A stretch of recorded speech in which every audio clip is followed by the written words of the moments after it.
अस्सलाम वालेकुम। कहानी को आखिर तक पूरा सुनिएगा और अगर आप चैनल पर नए हैं तो सब्सक्राइब ज़रूर कीजिएगा।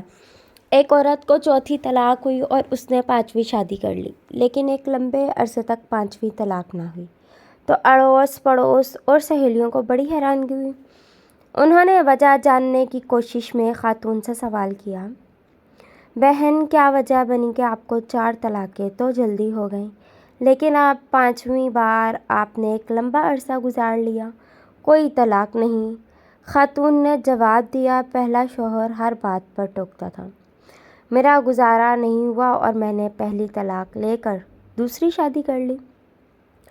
दूसरा शौहर टोकने के साथ साथ गालम गलौज भी करता था, मेरा गुजारा ना हुआ तो मैंने दूसरी तलाक ले ली। तीसरी शादी के बाद शौहर ऐसा मिला कि जो टोकता भी था, गालम गलौज भी करता था और मारता भी था, लिहाजा मैं तंग आ गई और तीसरी तलाक हो गई।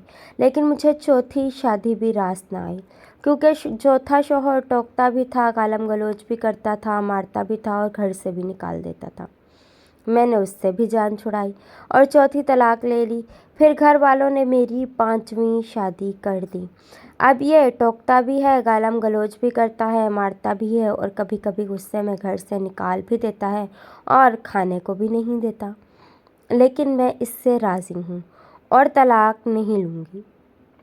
सब हैरान परेशान और एक साथ सबके मुंह से निकला, अब क्यों तलाक नहीं लोगी?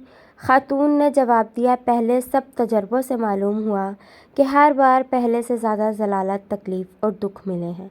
अब इसी पर सब्र कर लूँगी, यह ना हो कि इसके बाद इससे भी बुरा शौहर मिले। अगर हम समझना चाहें तो इस कहानी में हमें बहुत से सबक मिलते हैं। अल्लाह हाफिज़।